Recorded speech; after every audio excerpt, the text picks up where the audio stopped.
What's up, y'all? In today's video, I'll be talking about my controller settings for Black Ops 6. A few people have asked me about my settings, so I decided to drop a vid. Really quick, I want to say two things. First, these are my settings. You may agree with them or you may not. Two, rep and figure out what works for you. There are a ton of controller settings online. You could probably find other videos just like this one, but you're only gonna know if you play the game. I appreciate everyone that checks out this video. The Black Ops 6 grind is underway. Now let's get into it. Pretty simple here for me. Obviously I play on controller. I play on tactical, which switches my B and my right analog stick.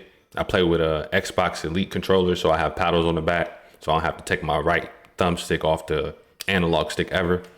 I play with a 6.6 Cinch. You try out your own. 6.6 just works for me. I ran it in Modern Warfare 3 last year, so I really liked it and I kept it. All these settings seem new to me. Simplified preset controls or control preset, low motor strain preset. I have all those things off. I don't do bumper ping and I don't play tactical flip. Controller vibration, I don't want it on. I don't want my controller vibrating while I'm shooting. And now dead zone inputs is really important, obviously, for your aim. Aim assist is worked with your left analog stick. Your right stick is used for more so tracking players. Just the actual reticle in the middle of your screen, you're able to just move it around left to right. I have these settings. Again, these are similar to what I had in Modern Warfare 3. I can't remember which video I seen that I found them on. Again, there's a ton of videos online. Just check them out and see what works for you. I'll try to explain this the best as I can, but pretty much again, aim assist is with your left analog stick. So definitely with the left stick min, I want to have it at 1. As soon as I just touch my left analog stick, I want it to register.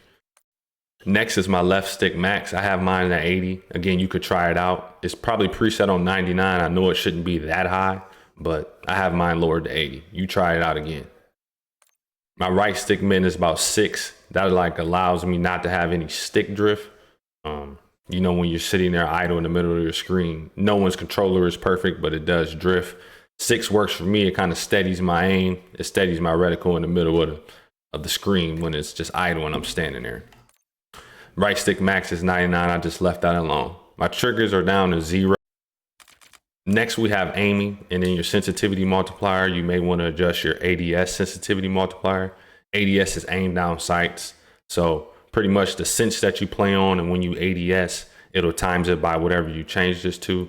I think it's preset to 1. You could change it to 0.9, maybe 8.5, 0.95, but you try it out. 0.9 works for me.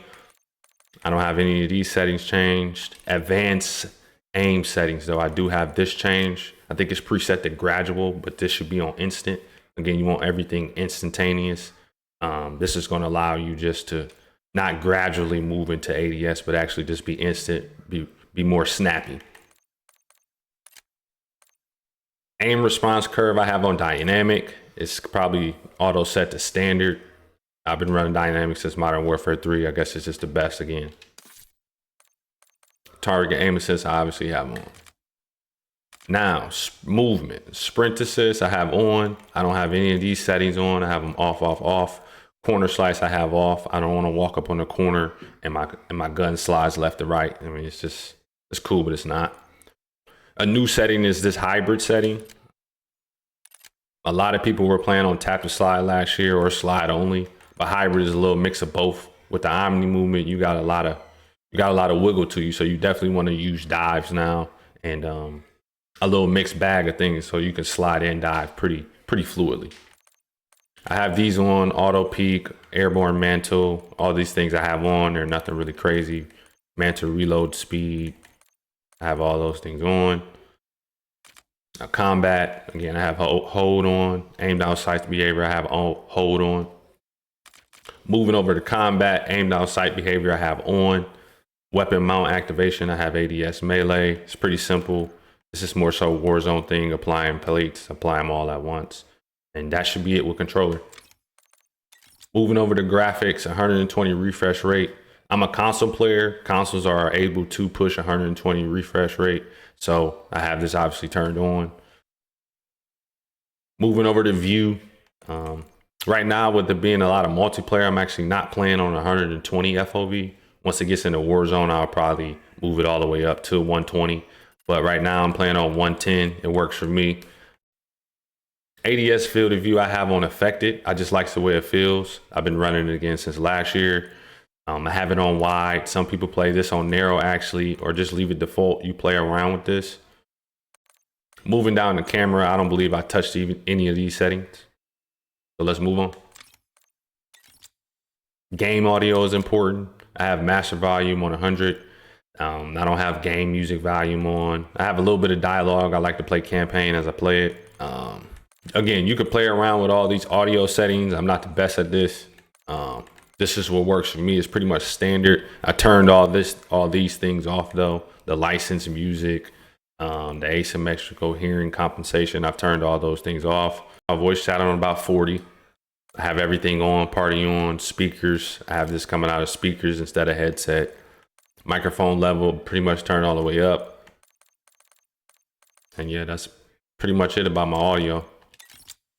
Lastly, we have interface for me. Visual support preset I don't have on. I do have gameplay tips on, so I don't mind if the game tells me what to do. I do have all these settings on at the bottom with me being a console player.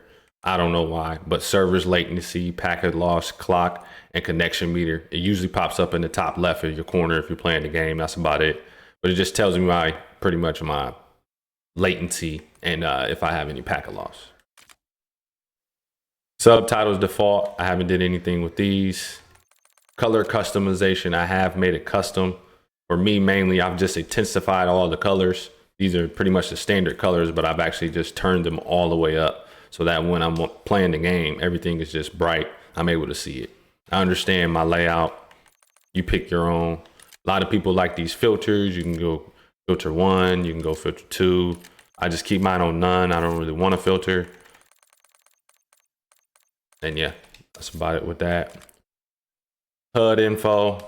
I definitely have this pushed all the way in. I don't want my HUD all the way out. So with me playing on the monitor I have now, I definitely just want everything right in front of me so I don't have to turn my head and look all the way up. Especially at my mini map is what I'm referring to. I play with a square mini map and not round. I definitely have it rotating on. I have this radar off. This is a new setting. Let me turn it off. What is it on for? Anything that's new I have turned off. Coming down to crosshairs, I have obviously my crosshairs on. My center dot scale, I have it on the largest. Some people play on default or larger. That's about it. My crosshair color, which is unique this time, you can actually change it. So in the middle of the screen, you could have it red, blue, orange, it doesn't matter. I'm gonna keep mine white. I may change it, move it into Warzone. And that's pretty much about it with my settings. Again, yeah, the main thing is just repping, figuring it out. I've ran these settings. These are my settings. I've ran these settings and tried to keep them as simple as possible from Modern Warfare 3 to transfer over to this year. Everyone's grinding. I'm trying to get my camos too. I'm gonna get that dark matter for sure. The grind is underway. Thank you for checking this video out.